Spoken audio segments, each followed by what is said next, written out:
안녕하세요. 캔들피그의 이런저런 시간입니다. 지난 시간에 1차 산업혁명 시기부터 1980년대 수정자본주의의 한계까지 굉장히 짧기는 하지만 쭉 이야기를 했었는데요. 오늘은 1990년대부터 본격적으로 시작된 그 경제 시스템에 대해서 이야기를 한번 해보도록 하겠습니다. 추천 영상과 동영상 설명란에 링크를 걸어둘 테니까 가능하면 지난 시간 영상 챙겨보시는 걸 추천을 드립니다. 그걸 들으면서 느껴야 될 부분도 있거든요.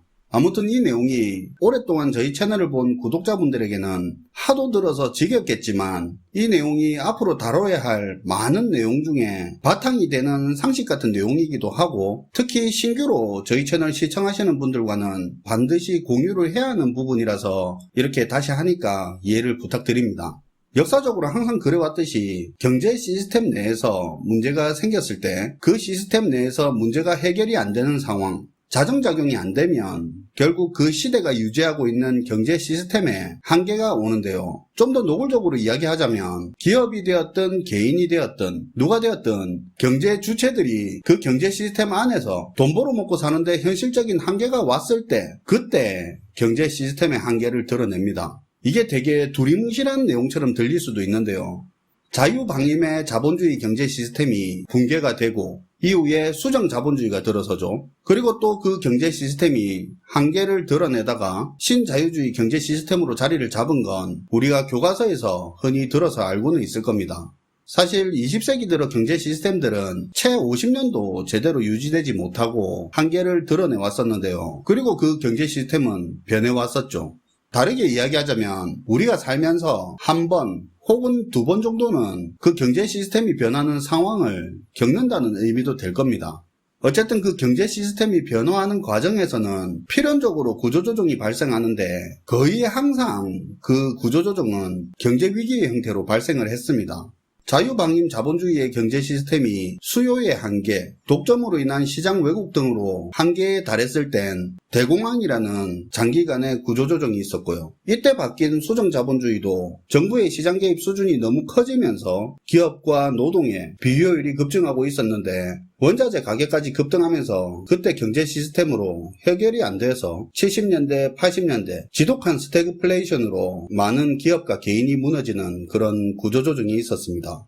그리고 나서 다시 경제 시스템은 정부의 역할을 줄이고 시장 친화적인 경제 시스템으로 변화가 시작됩니다. 그게 바로 우리가 흔히 말하는 신자유주의죠. 사실 명칭 자체는 그렇게 신경 쓸 필요는 없고요. 흐름 차원에서 이해하시면 충분합니다.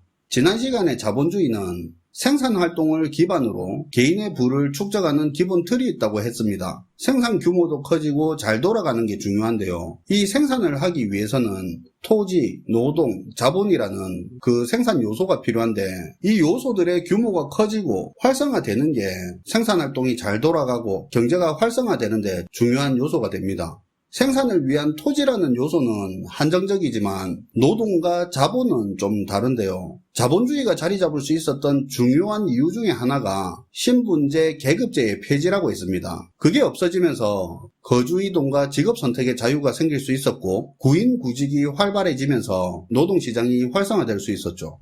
그리고 산업혁명 들어서 설비의 중요성이 커지고 이 설비를 마련할 자본의 규모도 커지고 활성화될 수 있었습니다. 자, 지난번에 했던 요 이야기를 왜 다시 하냐면 수정자본주의가 한계에 달했던 그 시기에 토지, 노동, 자본 이 생산의 3요소가 다시 한번 확대될 수 있는 그 바탕이 만들어졌기 때문인데요. 그리고 이걸 바탕으로 신자유주의라는 새로운 경제 시스템이 자리를 잡은 거죠.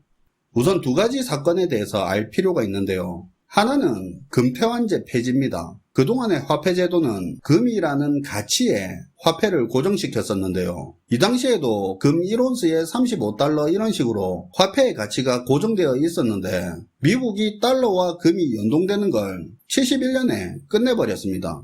원래는 화폐 발행을 늘리는 만큼 중앙은행은 금 보유량을 같이 늘렸어야 되는데 금태환제가 폐지된 이걸 계기로 화폐는 금에서 자유로워진 거죠. 그리고 중요한 다른 하나는 바로 1990년 소련이 무너지고 냉전이 종식된 겁니다.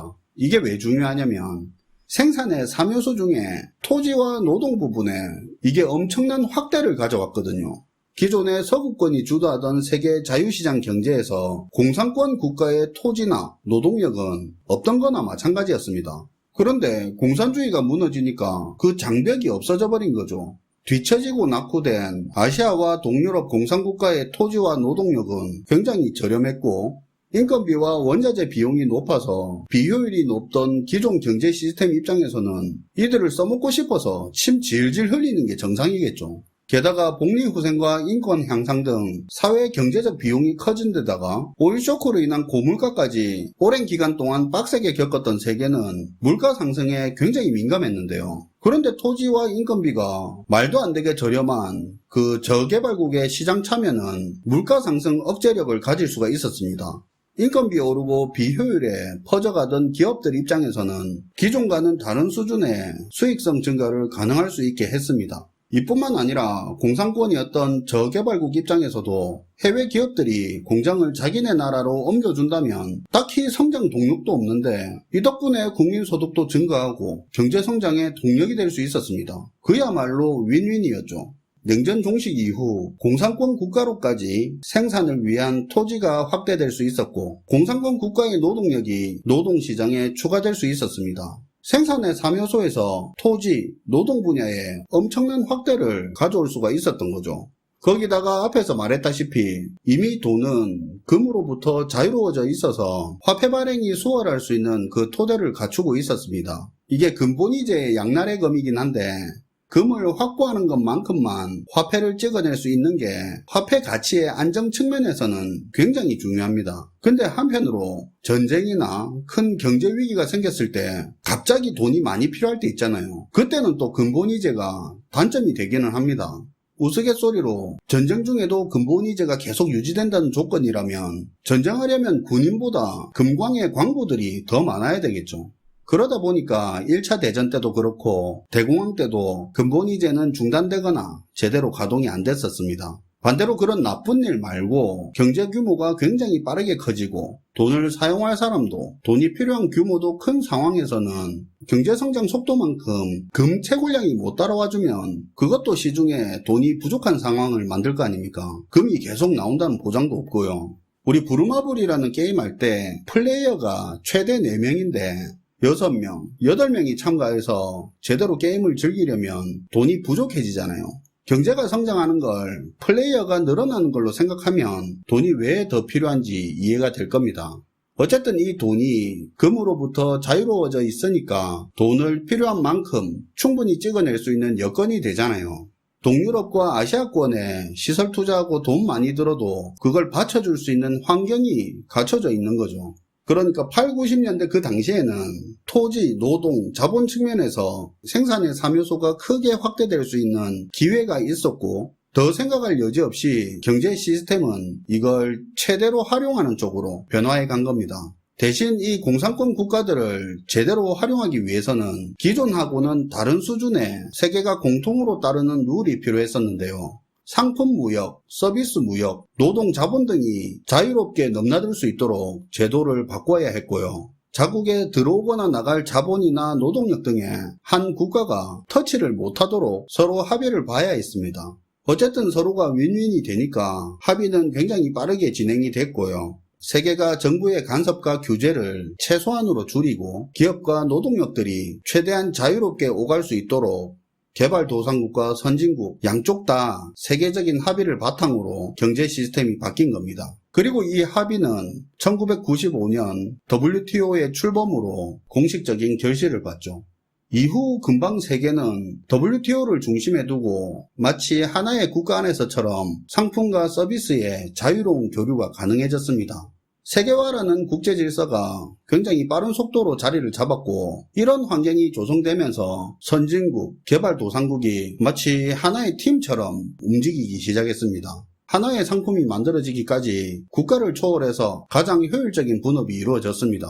이때부터는 메이드 인 어느 나라는 타이틀이 사실상 의미 없어졌죠. 자본 조달을 잘하는 금융사, 빠른 설계 개발 역량을 갖춘 기업, 낮은 원가로 제품을 만들 수 있는 생산기지, 효율적인 물류망을 가진 유통사 등등 하나의 제품을 만들어도 각 나라, 각 기업들의 강점을 바탕으로 세계가 분업을 해서 효율적으로 만들어낼 수 있는 그런 네트워크가 형성이 됐습니다. 우리는 그걸 글로벌 공급망이라 불렀던 거고요. 자유로운 무역과 세계적인 분업으로 효율적으로 만들어진 제품이 또다시 장벽 없는 세계 시장에 자유롭게 팔려나갔고요. 무역량은 인류 역사상 사상 유례 없이 급증을 했고 세계는 굉장히 빠르게 성장을 했습니다. 근데 원래 경제 성장을 하면 거래 규모도 크고 거래 횟수도 많아지고 하면서 물가 상승이 필연적으로 일어나는데요.